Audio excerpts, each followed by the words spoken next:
वंदितु सौवसिद्धे ध्रुवमचल मनोभमं गदिं पत्ते वोच्छामि समय पाहुड मिणमो सुद केवली भणिदम् नमः समय साराय स्वानुभूत्या चकासते चिस्वभावाय भावाय सर्वभावांतरच्छिदे।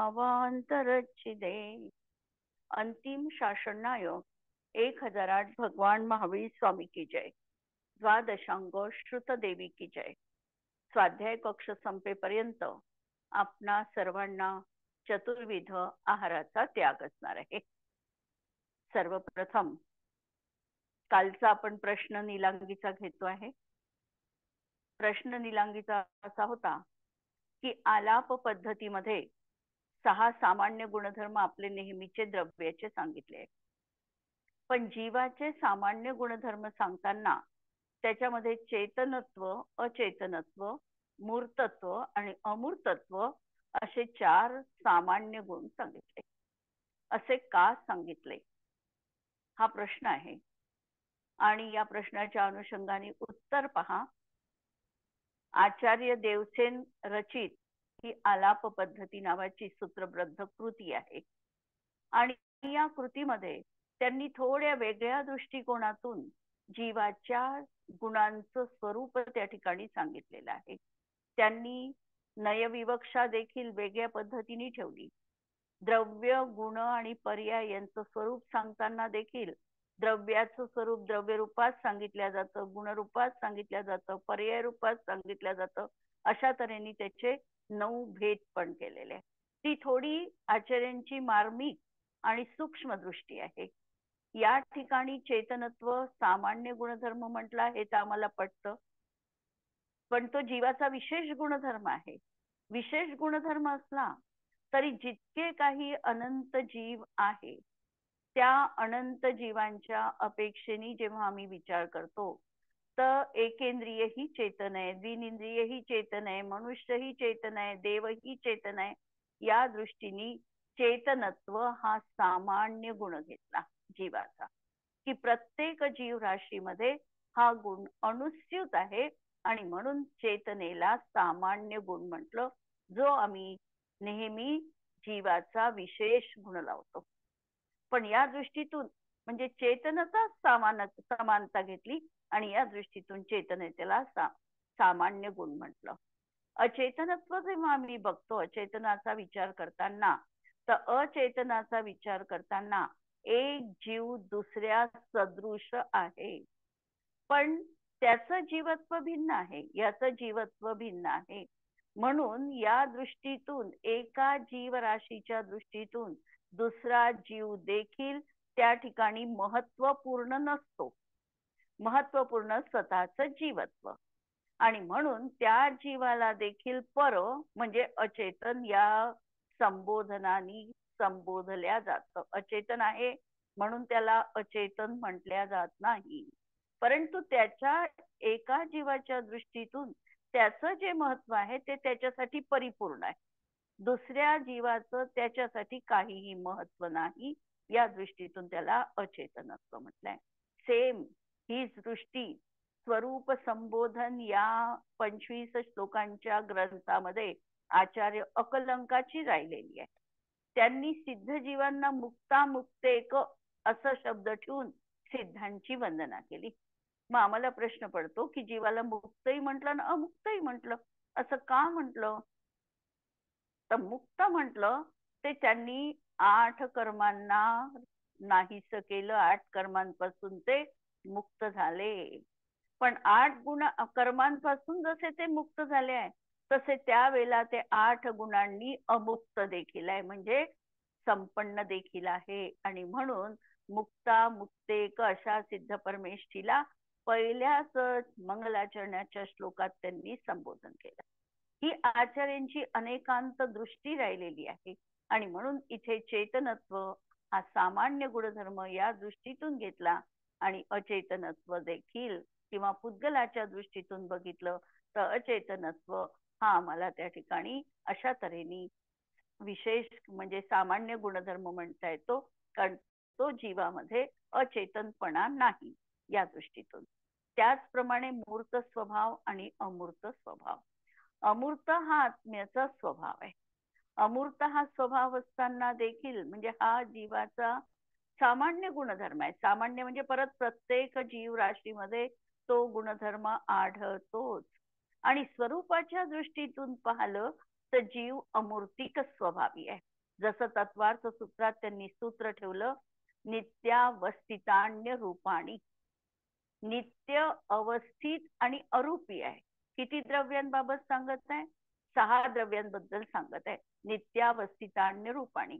आणि पुढच्या सूत्रामध्ये लगेच अपवाद सांगितला की रूपिण पुद्गला. हा रूपी द्रव्य तेवढं मूर्तिक आहे, पुद्गल द्रव्य तेवढं मूर्तिक आहे आणि बाकीची 5 द्रव्य नित्य आहे. 6 द्रव्य नित्य आहे, अवस्थित आहे आणि जीव द्रव्य मात्र त्या ठिकाणी अमूर्तिक आहे. 5 द्रव्य अमूर्तिक आहे आणि एका द्रव्याचा अपवाद सांगितला. आता त्याप्रमाणे मूर्तत्व जर आम्ही बघितलं तर जोपर्यंत जीव संयोगी आहे, जोपर्यंत जीव कर्मसहित आहे, तोपर्यंत जीवाला कथंचित मूर्तिकपण म्हटल्या येतं. व्यवहारो मूर्ती, व्यवहारण्यानी हा जीव मूर्तिक आहे म्हणून हा जीवाचा सामान्य गुणधर्म घेतलेला आहे. ही त्यांची दृष्टी वेगळ्या पद्धतीची राहिली आहे आणि त्यांची आलाप पद्धती एका वेगळ्याच दृष्टिकोनातून त्यांनी लिहिलेली आहे. म्हणून ही दृष्टी समजून घेणं महत्वाचं आहे. मला वाटते शंकेचं निरसन झालं असावं. म्यूट काढून सांगू पण शकते, निघत असेल तर म्यूट. हो काकू, समजलं अगदी करेक्ट. हो ठीक. हो. आता आपण पुढच्या याला आपल्या सुरुवात करूया. की काल आपण 4 गाथा बघितलेल्या होत्या आणि 4 गाथांमध्ये जीवाचं अकर्तृत्व सिद्ध केलेलं होतं. आणि त्यानंतर आचार्यांनी एक कलश ठेवलेला होता.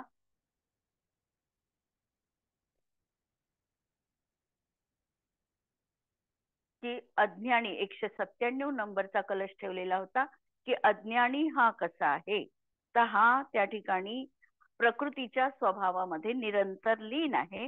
म्हणजे त्याला आपला स्वभाव मानतो आहे म्हणून सदैव त्याचा तो भोगता होतो. हा कलश आपण काल बघितलेला होता.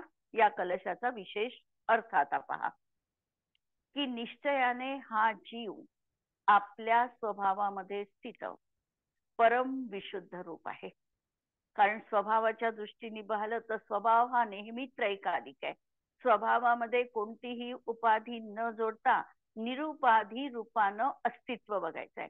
भलाई त्याची पर्याय मलिन आहे, त्या पर्यायीला गौणत्व देऊन स्वभावाच्या दृष्टीतून आम्ही तसं बघू शकतो. जसं काल आम्ही उदाहरण बघितलं होतं की एखादी गृहिणी ही दुधामध्ये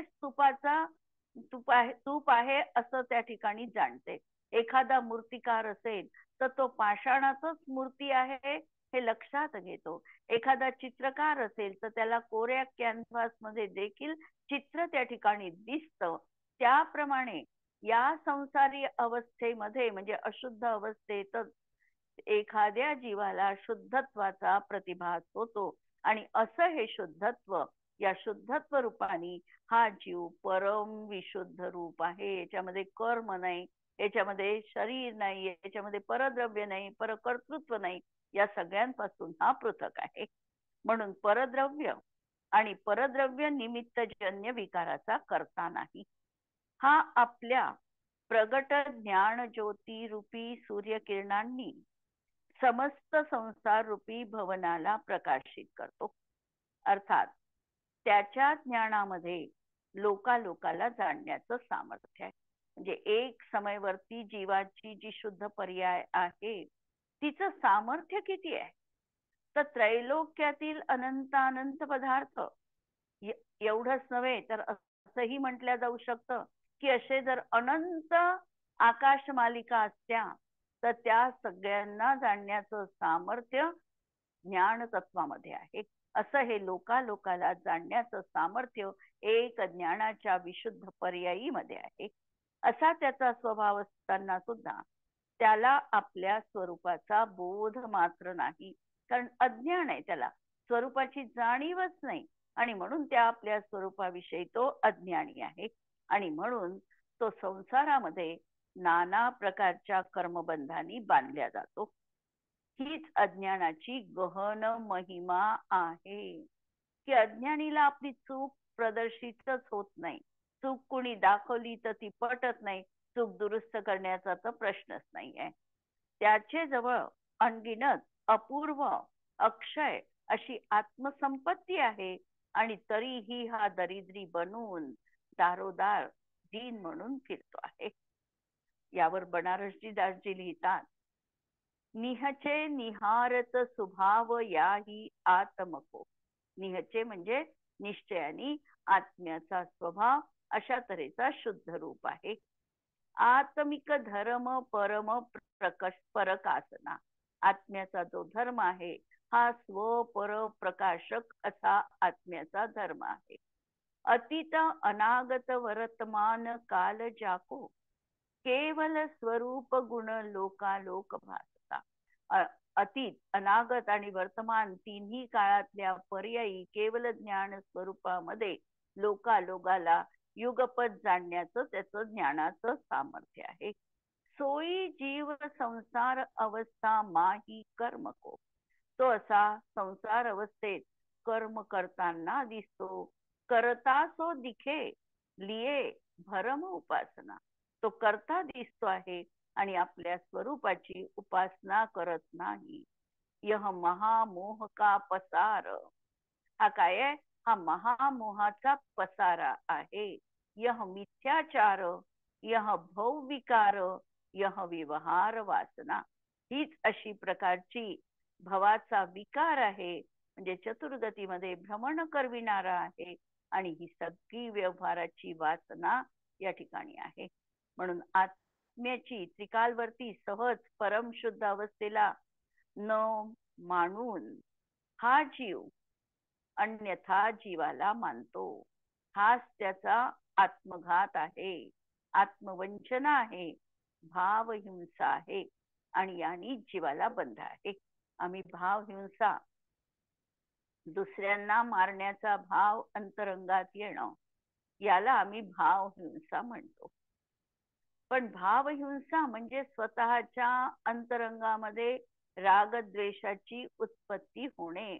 अप्रादुर्भाव खलू हिंसा. म्हणजे हिंसा अंतरंगामध्ये कधी आहे, की ज्या वेळेला अंतरंगामध्ये रागादिकांचा उद्गम होतो, त्यावेळेला जीवनामध्ये प्रत्यक्षामध्ये कोणत्याही जीवाची विराधना घडली नाही, तरीही आमची भावहिंसा झालेली आहे. आणि हेच या कलशामध्ये या ठिकाणी सांगितलेलं आहे, की बंधाचं एकमात्र कारण जीवाचा अज्ञान रूप परिणाम आहे.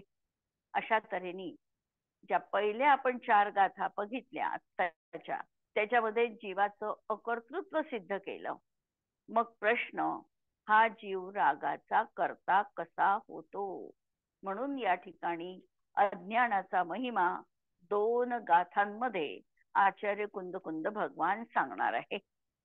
गाथा आहे 317 नंबरची गाथा आणि 318 नंबरची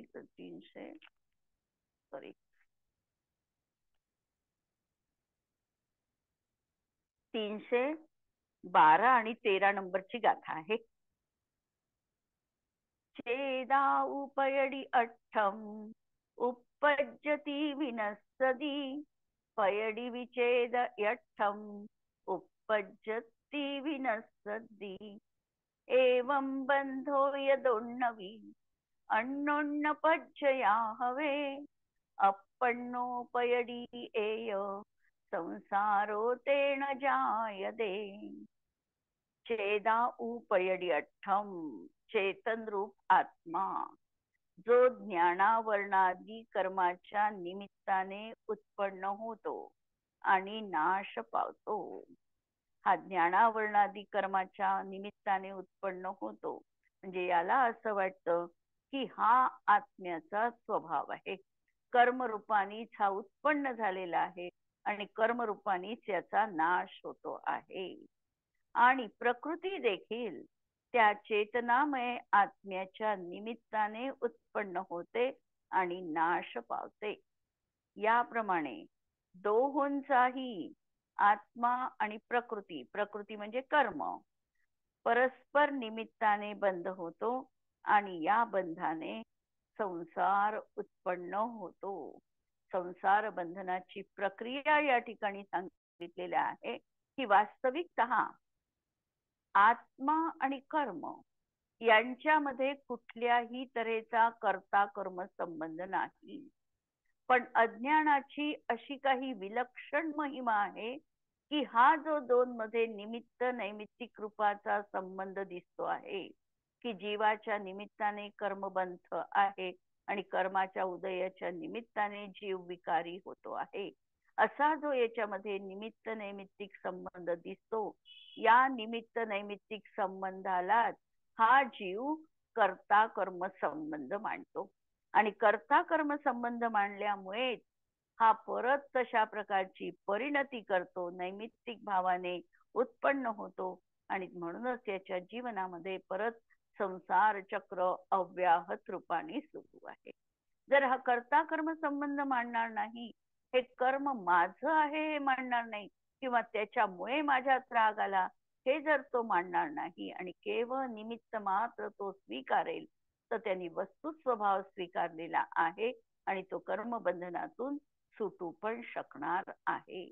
म्हणून निमित्त नैमित्तिक संबंध आणि कर्ता कर्म संबंध, जसं पहिल्या 4 गाथांमध्ये आचार्यांनी सांगितलं की जीव आपल्या नियत पर्यायींनी आपल्याच परिणामांचा करता आहे आणि अजीव आपल्या नियत पर्यायींनी आपल्याच परिणामांचा करताय. एक दुसऱ्याचं काहीही कर्तृत्व नाही हे सिद्ध केलं. पण अज्ञानी जीव मात्र अजूनही ते मानायला तयार नाही आणि अज्ञानीची मान्यता हीच आहे की मी कर्म करतोय, हे कर्म माझं आहे, मला कर्माच्या उदयाने असं काही प्राप्त झालेलं आहे, अशा तऱ्हेने या कर्मामध्ये त्याची ममत्व आणि एकत्व बुद्धी असते, कर्ता कर्म बुद्धी असते आणि म्हणून त्याच्या संसार चक्राचा अंत दिसत नाही. म्हणून हा आत्मा अनादी संसारापासूनच म्हणजे आपल्या आणि बंधाच्या भिन्न भिन्न आणि निश्चित स्वलक्षणाचे भेद ज्ञान न झाल्यामुळे बंध पृथक आहे, बंध लक्षणाने वेगळा आहे, आत्म्याचं लक्षण वेगळं आहे, असा हा याला स्वभाव भेद लक्षण भेद ज्ञात न झाल्यामुळे पर आणि आत्मा यांच्या एकपणाचा दृढ अभिनिवेश करण्याने कर्ता होऊन कर्म प्रकृतीच्या निमित्ताने उत्पाद आणि विनाशाला प्राप्त होतो. दोहोही एका समयात आहे, यांच्यामध्ये काल प्रत्यासत्ती आहे आणि कालाची निकटता बघून याच्यामुळेच हे कार्य झालेलं आहे, अशा प्रकारचा त्या दोन मध्ये भिन्नत्व असतानाही तो एकत्वाचा दृढ अभिनिवेश करतो. अत्यंत प्रगाढ विश्वास आहे त्याला की याच्याच मुळे हे अशा प्रकारचं झालेलं आहे. जसं एखाद्याने एखाद्याचं नुकसान केलं, व्यवहारामध्ये हे तर नेहमी आमच्या चालतं आणि व्यवहाराच्याच उदाहरणावरून आम्हाला निश्चय समजावा लागतो की व्यवहारामध्ये एखाद्याने अथक प्रयत्न करून दुसऱ्याला डुबविण्याचा, नुकसान करण्याचा प्रयत्न केला. आता त्यांनी प्रयत्न केला आणि या व्यक्तीचं नुकसान झालं. त्याला हे माहिती आहे की या व्यक्तीमुळे माझं नुकसान झालेलं आहे आणि जर समोरच्या व्यक्तीला स्वतःच्या नुकसानीसाठी हा पूर्णपणे जबाबदार ठरवीत असेल तर ती त्याची चूक आहे. निश्चय आगम भलाई म्हणेल की या व्यक्तीमुळे चूक झाली, आगमामध्ये ती कल्पना आपण मानेल, पण संयोग कसा आहे हे दाखवण्यापुरता आगमाचा उपयोग करायचा आहे. वस्तुस्थितीचा अध्यात्म दाखवणार आहे. म्हणून अध्यात्म आम्हाला हे सांगणार आहे त्या व्यक्तीचे प्रयत्न केले, हे प्रयत्न तिच्याजवळ आहे, पण तुझं जे नुकसान झालेलं आहे ते नुकसान करण्यास ती समोरची व्यक्ती 1% सुद्धा काही कोणत्याही तऱ्हेने ती त्या ठिकाणी समर्थ नाही. तुझं जे काही नफा नुकसान झालेलं आहे ते तुझ्याच भवितव्यानुसार झालेलं आहे, तुझ्याच उपादानगत योग्यतेनुसार झालेलं आहे. फक्त ती व्यक्ती त्या ठिकाणी त्यावेळेला निमित्त कारण बनली. जर समजा ती व्यक्ती बनली नसती तर कोणती नैसर्गिक आपत्ती आली असती, कोणतं संकट आलं असते, कोणतं चोरी झाली असती आणि त्याचं नुकसान जर व्हायचं असतं तर ते झालंच असतं. त्याला कुणीही टाळू शकत नाही, कारण त्याच्या त्या पर्यायीमध्ये ती होण्याची त्या समयातली योग्यता होती. तेवढा संयोग त्याला त्यावेळेला होणार नव्हता. वस्तुस्थिती ही आहे. आगम भाषा म्हणणार आहे की याच्यामुळे या व्यक्तीचं अतोनात नुकसान झालं. हे सगळं आगम भाषेमध्ये थोडंफार मान्य पण आहे, पण आगम भाषा नेहमी संयोग दाखविते आणि म्हणून त्या आगम भाषेवरून त्यावेळेला त्या व्यक्तीचा अशा प्रकारचा संयोग झाला होता एवढं ज्ञान आम्हाला करून घ्यायचं आहे. याच्या पुढे त्याच्यामुळे नुकसान झालं हे मात्र श्रद्धेने स्वीकारायचं नाही. ही एवढी अध्यात्माची आमची जबरदस्त पकड आणि ताकद आचार्यांनी, कुंद आचार्य आणि अमृतचंद्र आचार्यांनी आम्हाला दिलेली आहे. व्यवहारामध्ये दृश्यमान कारणांना आपण बघून त्याच्यावर सर्वस्वी याच्यामुळेच हे असं झालेलं आहे हे आम्ही त्या ठिकाणी मानतो. मानणं चुकीचं आहे, म्हणणं चुकीचं नाही. म्हणा एखाद्या वेळेला, पण मानात हे श्रद्धातही की तो माझ्यामध्ये काहीही बदल करण्यास समर्थ नाहीये. जे ज्या समयात जो जो देखी वितरागणे सो सो होसी विरारे, काहे तू अधीरा होत रे. तू अधीर होऊ नको, आकुलित होऊ नको. तू तुझ्या विचारांनुसार समोरच्या व्यक्तीला त्या ठिकाणी जबाबदार ठरवू नको. हे आचार्यांना या ठिकाणी पक्क करून घ्यायचंय. कारण आमचा आता सगळे अधिकार वाचून झाले आणि सर्व अधिकार वाचून झाल्यानंतर सर्व विशुद्ध ज्ञानात आम्हाला स्थित व्हायचंय. प्रयोजन लक्षात घ्या, सर्व विशुद्ध ज्ञानाधिकाराचं की मला माझ्या ज्ञान स्वरूपात स्थिर व्हायचंय.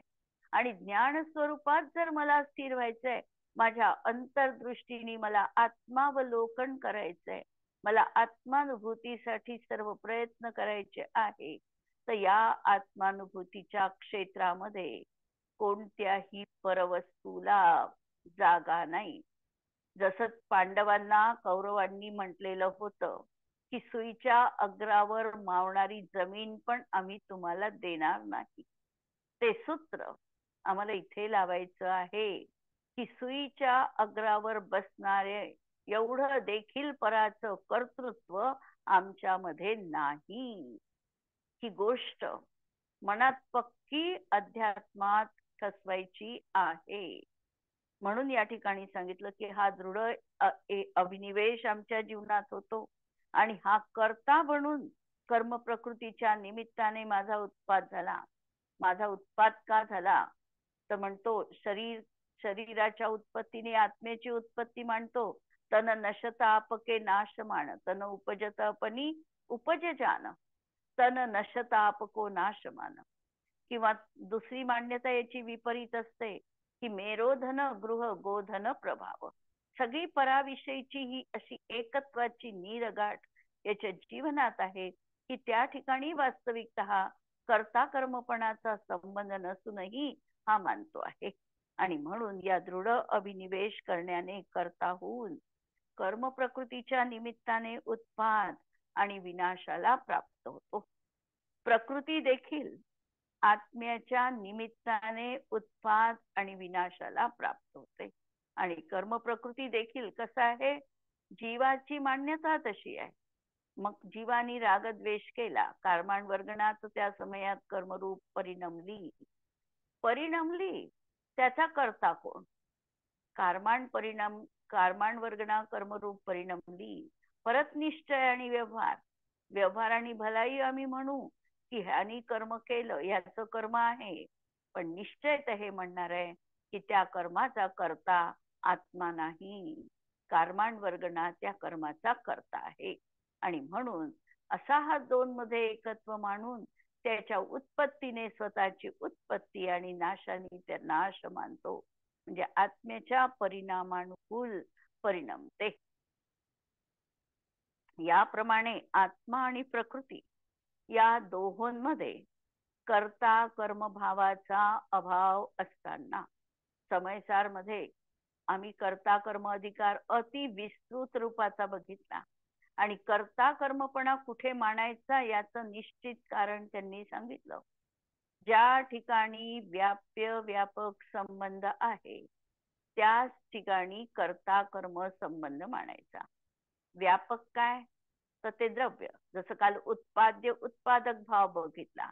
उत्पाद्य काय तर पर्याय, उत्पादक काय तर द्रव्य. तसा त्या ठिकाणी व्याप्य व्यापक भाव, व्यापक काय तर द्रव्य, कारण ते सर्व पर्यायी आणि गुणांमध्ये व्यापून आहे म्हणून व्यापक द्रव्य. व्याप्य काय त्या द्रव्याचे स्वभावभूत गुण आणि स्वभावरूप पर्यायी, हे त्याचं व्याप्य आहे. आणि याच ठिकाणी केवळ कर्ता कर्म संबंध आम्हाला मानायचा आहे. म्हणून कर्ता कर्म भावाचा पराशी अत्यंत अभाव आहे. असं असताना देखील परस्पर निमित्त नैमित्तिक भावाने दोहोंचाही बंध दृग्गोचर होतो.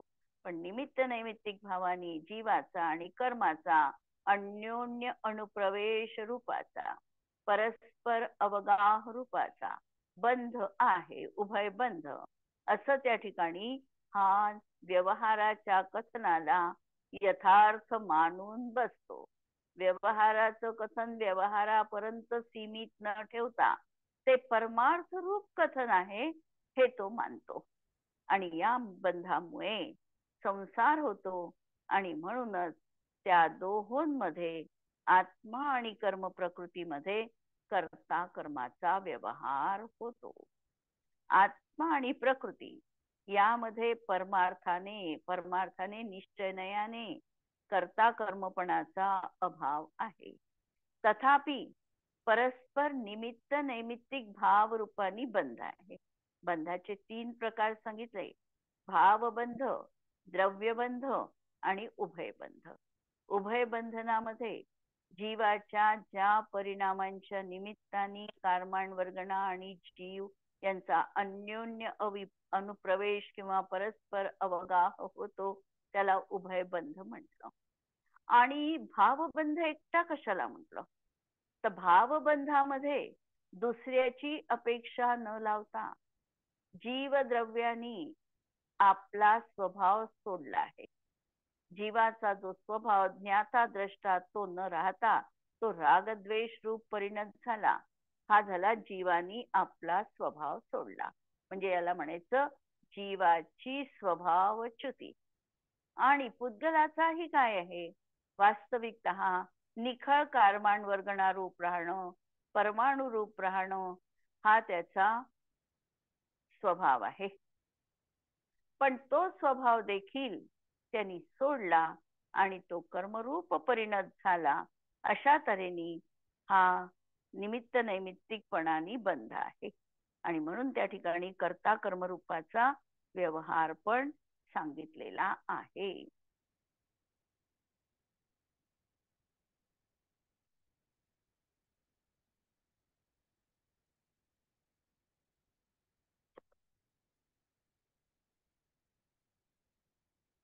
प्रश्नाचं उत्तर आहे, हा जीव आपल्याच परिणामांचा करता आहे का? हा जीव केवळ आपल्याच परिणामांचा करता आहे, कोणत्याही पराचा हा करता होऊ शकत नाही. पुद्गल परिणामांचा हा करता. 2 द्रव्य लावले आम्ही तर 2 द्रव्यामध्ये अत्यंत अभाव असल्यामुळे हा कधीही कर्माचा द्रव्य कर्माचा करता होत नाही. मग भावकर्माचा तरी करता हा होऊ शकतो का? याही प्रश्नाला समयसारनी उत्तर दिलेलं आहे. समयसारांनी उत्तर दिलं की भावकर्माचा करता कोण हा प्रश्न त्यांनीही उपस्थित केला. आणि ते सांगतात की अज्ञानी जीव जो आहे तो रागामध्ये कर्तृत्व बुद्धी मांडतो आहे. राग मी करतो आहे, रागाची प्रति स्वामित्व बुद्धी ज्याची आहे असा अज्ञानी जीव त्या भावकर्माचा करता होतो. आणि ज्ञानी जीव 4थ्या गुणस्थानापासून जरी त्याच्यामध्ये राग पर्यायी मध्ये होत असला तरी देखील राग भावाचं त्यांनी कर्तृत्व स्वतःकडे स्वीकारलेलं नाही. आणि म्हणून तो राग भावाचा करता होत नाही, म्हणून भाव कर्माचा ज्ञानी जीव करता होत नाही. आणि अज्ञानी द्रव्य कर्माचा करता होऊ शकत नाही, भाव कर्माचा मात्र करता बनतो. आणि ज्ञानी असेल तर भाव कर्माचाही करता नाही आणि द्रव्य कर्माचा करता तर नाहीच नाही.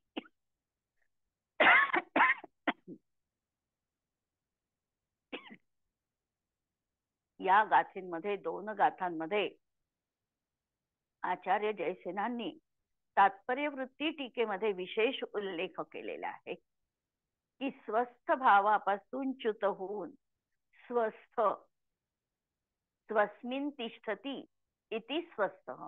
स्वस्थ शब्दाची जर व्युत्पत्ती पाहिली तर स्वस्मिन स्थित, म्हणजे जो स्वतःमध्ये राहतो तो स्वस्थ.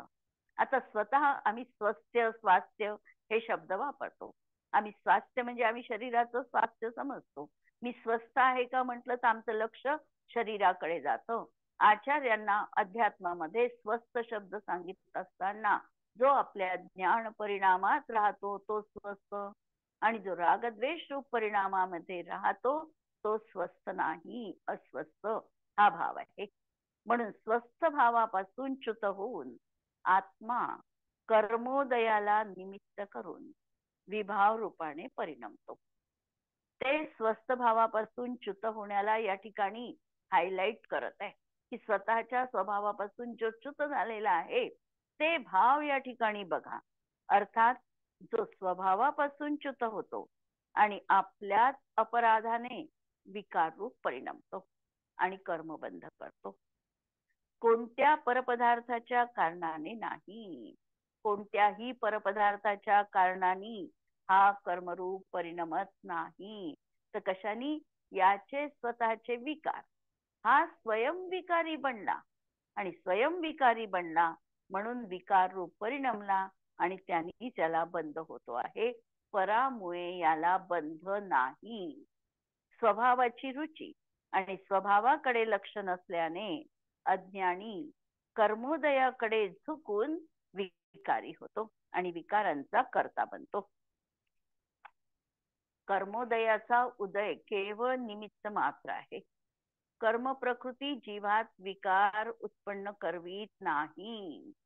कर्म प्रकृतीचा आत्म्यासोबत मात्र केवळ निमित्त नैमित्तिक संबंध आहे.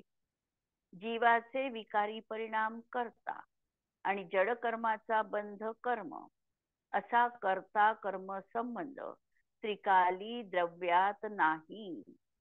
जड कर्म आपल्या पर्यायगत योग्यतेने बांधल्या जातं, त्यात आत्म्याचा विकारी परिणाम निमित्त आहे. जीवाचे विकारी परिणाम पण त्या समयातील आपल्या योग्यतेने होतात आणि त्यात पूर्वबद्ध कर्माचा उदय हे केवळ निमित्त मात्र आहे. 3 गोष्टी एका समयात आहे. पूर्वबद्ध कर्माचा उदय आहे. हा पूर्वबद्ध कर्माचा उदय देखील त्याच्या योग्यतेने आलेला आहे. म्हणजे ज्या कर्माची स्थिती संपली ते कर्म उदयात आले. कदाचित उदीर्णा रूप कर्म देखील उदयावलीत येऊन उदयात येऊ शकतात, कारण उदीर्णा होणं हा देखील त्या कर्माचा तसा त्यावेळेला स्वभाव आहे. हे एक पूर्वबद्ध कर्माचा उदय. त्याच समयात जीवाचे विकार रूप परिणाम, हे विकार रूप परिणाम जीवाच्या अपराधानी त्याच्या स्वयोग्यतेने त्या समयातल्या पर्यायीत आलेले आहे. आणि त्याच वेळी आणखी एक कार्य होतं की नवीन कर्मांवर्गणा कर्मरूप परिणमते.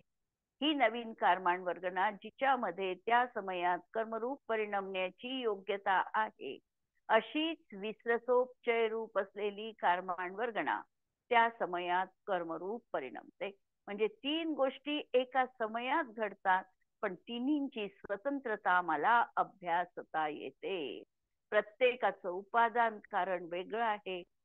पूर्वबद्ध कर्माच्या उदयामध्ये पूर्व पर्याय विशिष्ट कर्माची स्थिती हे त्याचं उपादान कारण आहे.